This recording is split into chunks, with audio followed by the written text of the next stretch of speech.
we all respond to conflict in different ways. Conflict always happens. It's something you cannot avoid. All conflict, um, and how we respond varies from person to person. It can even be influenced by who we are in conflict with. Some people, and sometimes when conflict arises, we kind of shrink away. We try to get away. We try to to to downplay it and try to smooth everything over. Sometimes we can become, if the situation, in some situations, we can become kind of aggressive in a conflict situation, or we can come somewhere in the middle between them. Uh, the factors that really kind of determine how we approach conflict is wisdom, courage, and confidence. And what we are confident in matters a whole lot. And that's really how conflict is determined in our lives. And in fact, tonight what we're going to see is we're going to see two individuals, each in conflict, and we're going to see how each of them handles it. And they handle it in two different, very different ways. So we pick up in verse number 12 of John 18. It says, "Then the company of soldiers, the commander, and the Jewish temple police arrested Jesus and tied him up. First they led him to Annas, for he was the father-in-law of Caiaphas, who was the high priest that year. Caiaphas was the one who had advised the Jews that it was advantageous that one man should die for the people. Meanwhile, Simon Peter was following Jesus, as was another disciple. That disciple was an acquaintance of the high priest, so he went with Jesus into the high priest's courtyard. But Peter remained standing outside by the door, so the other disciple, the one known to the high priest, went out and spoke to the girl who was the doorkeeper and brought Peter in. Then the slave girl who was the doorkeeper said to Peter, You aren't one of this man's disciples too, are you?" "I'm not," he said. Now the slaves and the temple police had made a charcoal fire because it was cold, and they were standing there warming themselves, and Peter was standing with them, warming himself. And the high priest questioned Jesus about his disciples and about his teachings.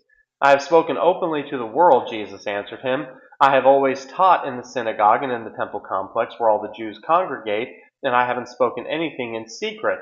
Why do you question me? Question those who heard what I told them. Look, they know what I said." And when he had said these things, one of the temple police standing by slapped Jesus, saying, "Is this the way you answer the high priest?" "If I have spoken wrongly," Jesus answered him, "give evidence about the wrong, but if rightly, why do you hit me?"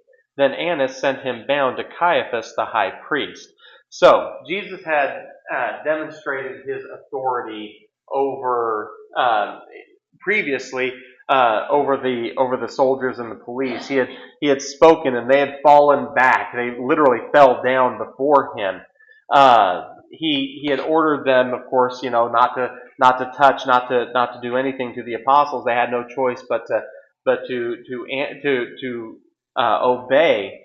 And so Jesus had demonstrated this, and it's interesting because John gives us a little bit of John doesn't give us a lot of the information about what happened leading up to the crucifixion. He gives us very, very little. But he does tell us something that none of the other gospel writers tell us, that they initially took Jesus not to Caiaphas and to the Sanhedrin for that first trial. Instead, they took him to the house of Annas. Annas, and let me kind of give you a little background on Annas. This first meeting, this is not really a trial that's going on. This is just Annas and Jesus with the guards there. This is an interrogation and that Annas is having. And here's why it's happening. Because remember that the original plan, we touched on this last week, the original plan was to wait until Passover had finished, and that's when they were going to arrest Jesus. They didn't want to disrupt the Passover. They didn't want all of the witnesses to see what they were doing. They wanted to do everything in secret. And then Jesus went and spoiled all of their plans by exposing Judas as he and the apostles were celebrating the Passover.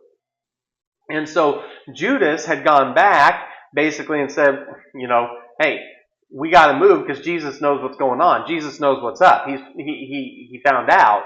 So everything is being rushed.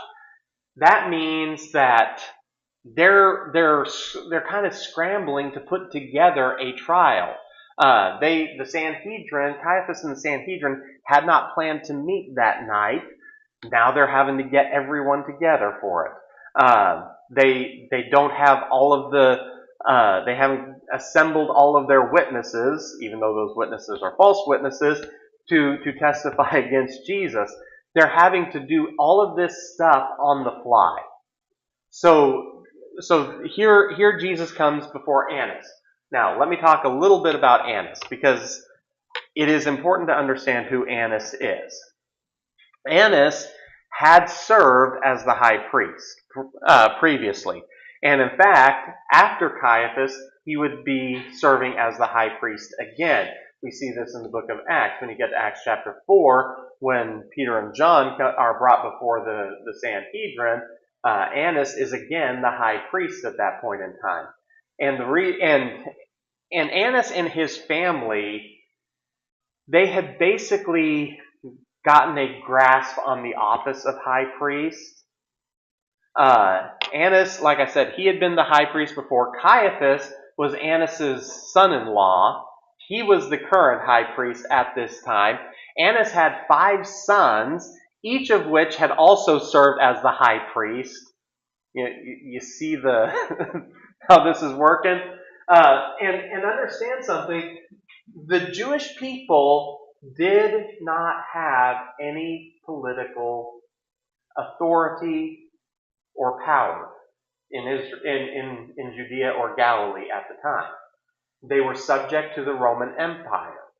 And so you would have Roman officials like Pontius Pilate, and you would have other officials that had been set up by Rome, like Herod and his descendants. They were listed as kings, but they served at the pleasure of Rome. If Rome ever decided, hey, we're sick of Herod or one of his sons, whoever was occupying the office, they could easily remove him. They had that authority. And in fact, the Herods were not Jews anyway. They were Edomites. So the Jews had no political office, no political power. Any power among the Jewish people was held within the religious community. So at the very, very highest point on that was someone in the Sanhedrin, and the Sanhedrin was made up of priests and religious leaders from the various sects of Judaism. Annas probably was also the head of the Sanhedrin. On lower levels, you would have various rabbis and things like that, and lower level priests who would have authority. And these are the people that the Jews would listen to. Rome regularly, and Annas and his family, for them to be able to maintain those positions of high priest and to keep their family in that position, they weren't pro-Rome, but they played the political game. In other words, they said, we know that Rome's in charge. We know that Rome can shut us down. So we will cooperate as needed so that Rome doesn't see us as an enemy, as a threat to trying to undermine their power. And Rome would allow them to kind of maintain their power because Rome knew that they could work with them.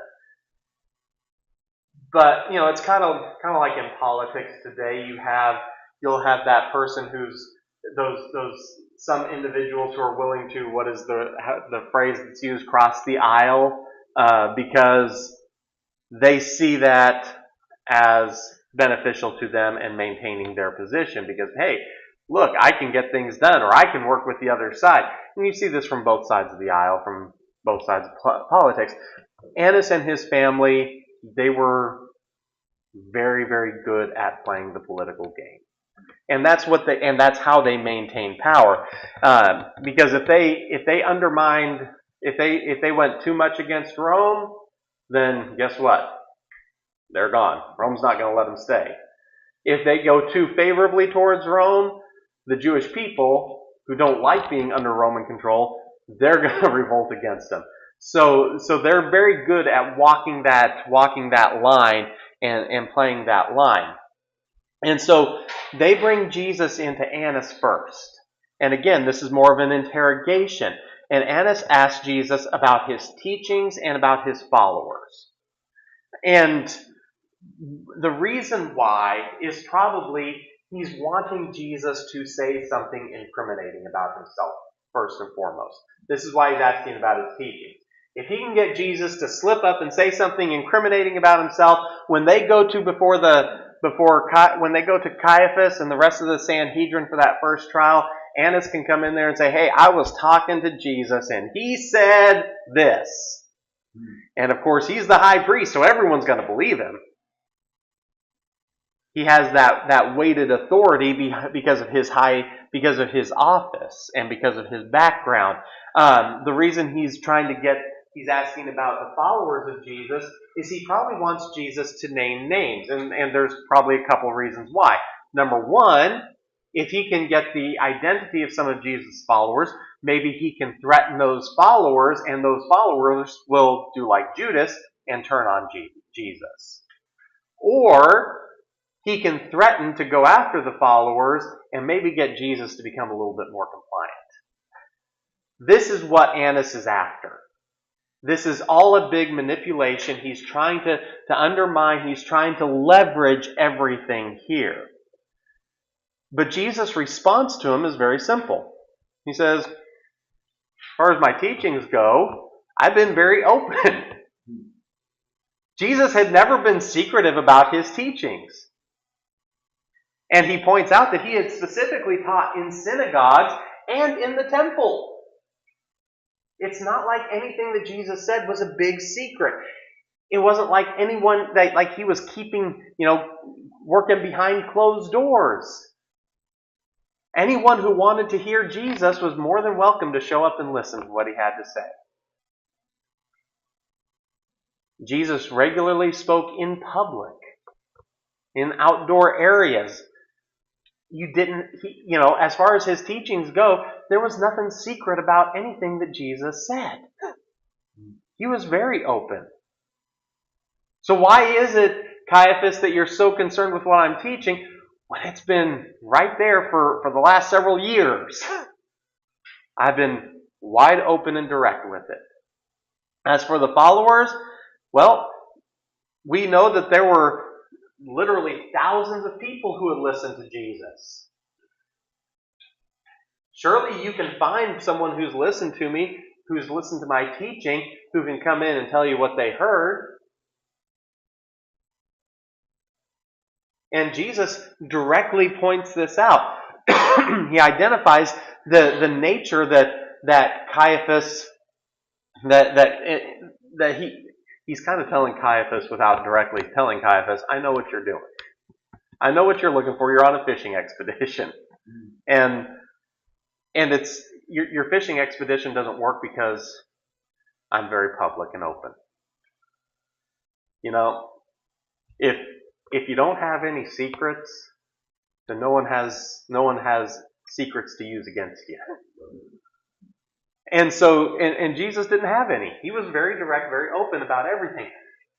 But there's this guard who's with Jesus at that moment, standing next to Jesus, and he gets his feathers all ruffled because he thinks that Jesus is being disrespectful to Annas. This is Annas. He was the high priest, and he's the head of the Sanhedrin, and he's this big major figure. And so he slaps Jesus and condemns him for being disrespectful to Annas. Now this is interesting because that is a direct violation of Jewish law, of the Old Testament law. They were not permitted to slap, to hit, to strike someone who was a prisoner, who was a bound prisoner. And already they're breaking the law with Jesus. They're violating the law. And Jesus points this out to him.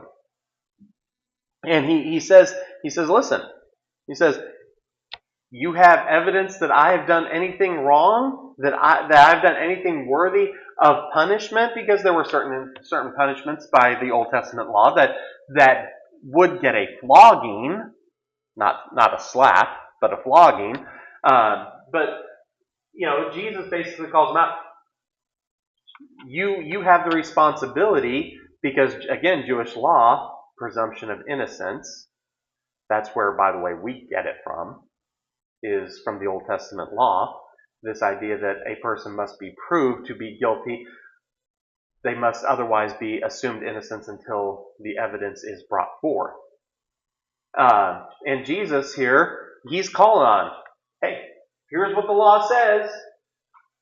The law says that I am presumed innocent, so where's your evidence?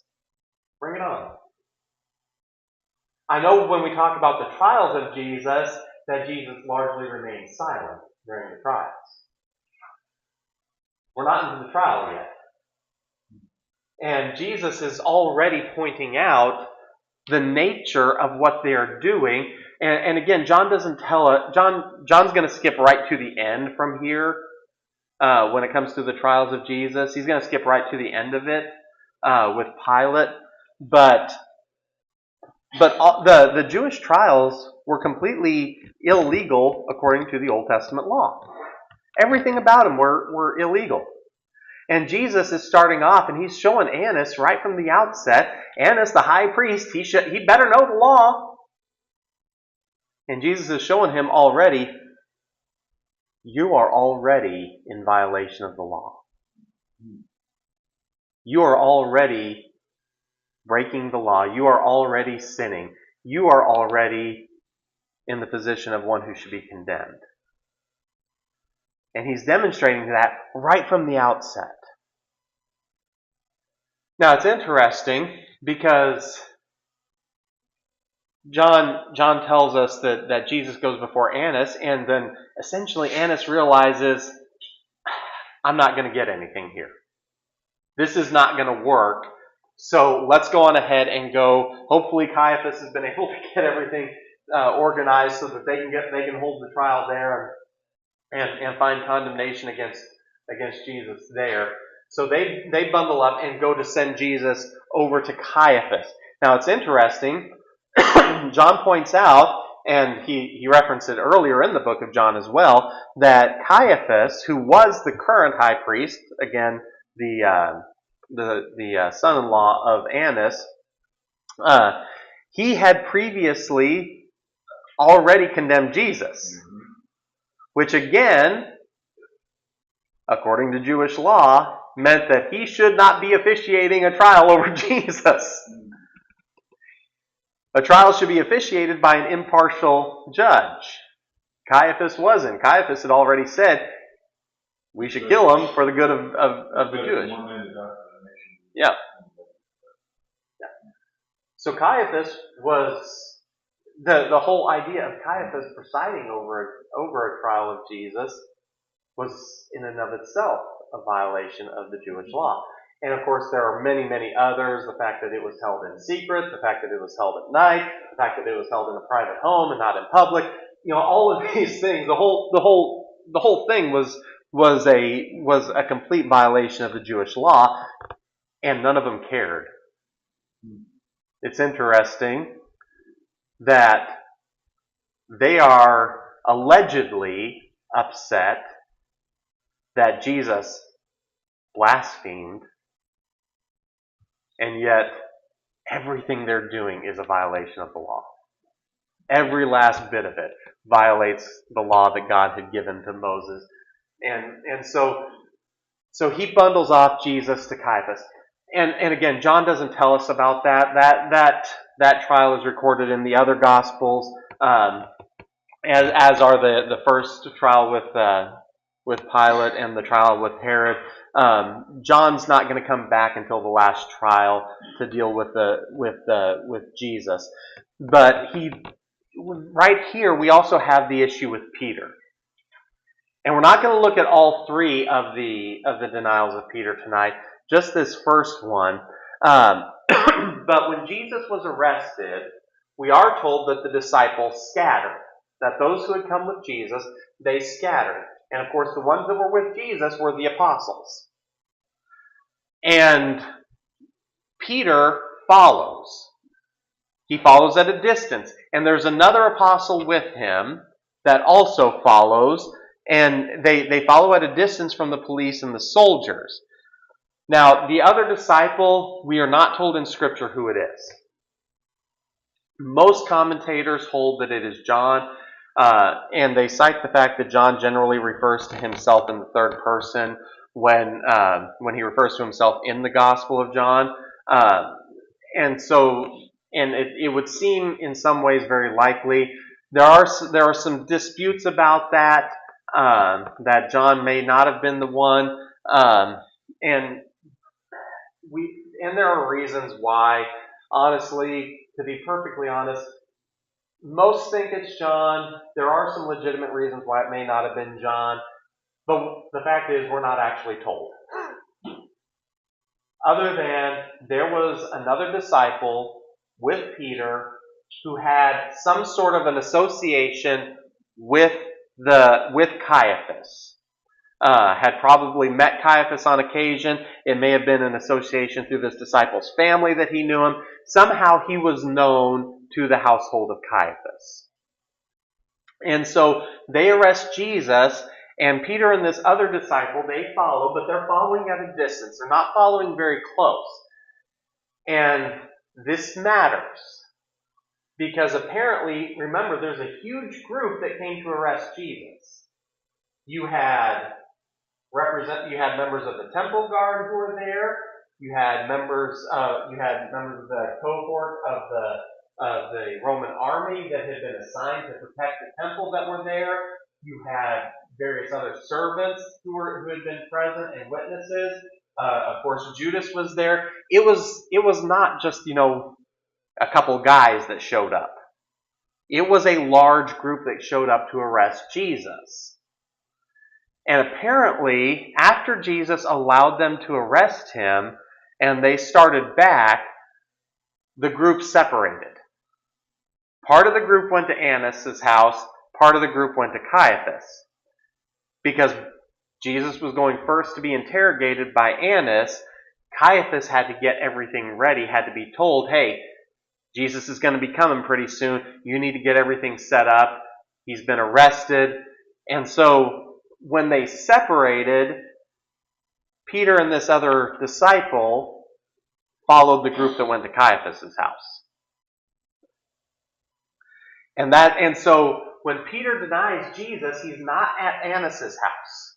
He's at Caiaphas' house. And so we're actually dealing with people in two different spots here.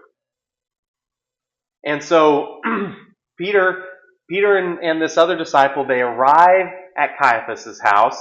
The other disciple is apparently known, and John tells us that this other disciple was known there, and so is permitted in. And so the disciple comes in. Peter, however, is just some poor fisherman from Galilee. He's a nobody.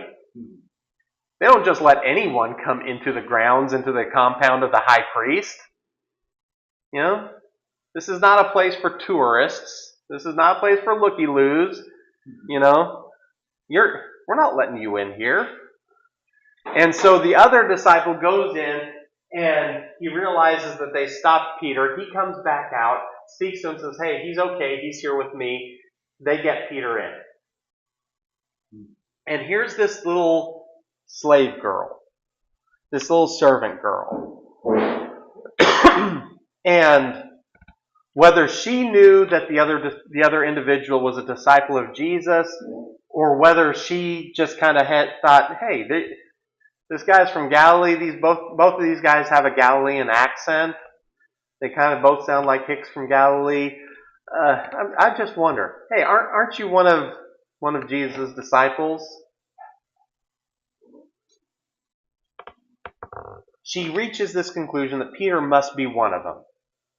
And she asks him. And like I said, it's kind of funny because you see this differing perspective.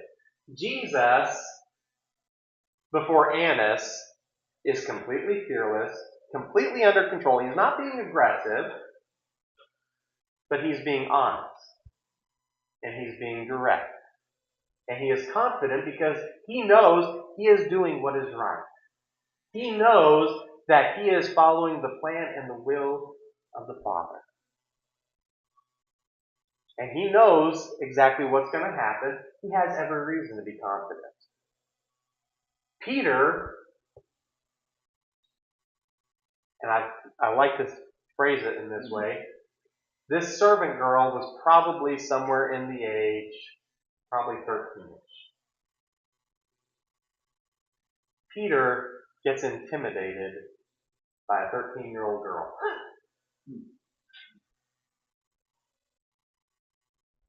Because Peter, it's not simply that Peter lacks courage. I think Peter at the time was lacking a lot of wisdom. And I think Peter is lacking a lot of confidence. He's lacking confidence that what's happening is the will of God. He's lacking confidence that everything is happening in the right way, and the right way is not necessarily Peter's way. And everything, from Peter's perspective, seems like it's out of control, that everything is collapsing, everything's falling apart. And Peter's in a moment, to be perfectly honest, Peter is in a moment of spiritual attack and of a direct attack on his faith. And the simple fact is, you walk with Jesus long enough, you're going to find yourself put in that position where where your faith is going to be attacked. And that's where Peter is. And Peter chooses to shrink away. Peter denies, and it's interesting because if you actually dig in and look at the actual response of Peter, it's not just that he denies knowing Jesus. He denies understanding what she's talking about. I don't know him. I don't even know what you're talking about. Disciple of who? John? What? Jim? I didn't catch the name. I don't even know who you're talking about. This is what Peter does. And again, what is going on in Peter's mind? Is he afraid that he'll be arrested if he's associated with Jesus? Maybe. Is he afraid that, you know what? What if one of these people recognize me as the guy who attacked Malchus? Maybe it's a combination of that. Maybe it's just uncertainty about the entire situation. Maybe it's a combination of all of it. But Peter faces a moment, a crisis of faith, and he runs. It's been said by many preachers, many pastors, that Peter's first mistake that night was that he chose to follow at a distance. If he was going to follow Jesus, he should have been right there next to him. And spiritually speaking, that is definitely the case. And Peter, he goes in, he still wants to see what's happening, he still wants to know what's happening, but he's not going to try and gain entrance into the house. He's just out in the courtyard. And he sees some other servants and some of the soldiers, some of the guards. They've built this fire out there because it's nighttime and it's cold. And he decides, I'm going to go over there and hang out by the fire.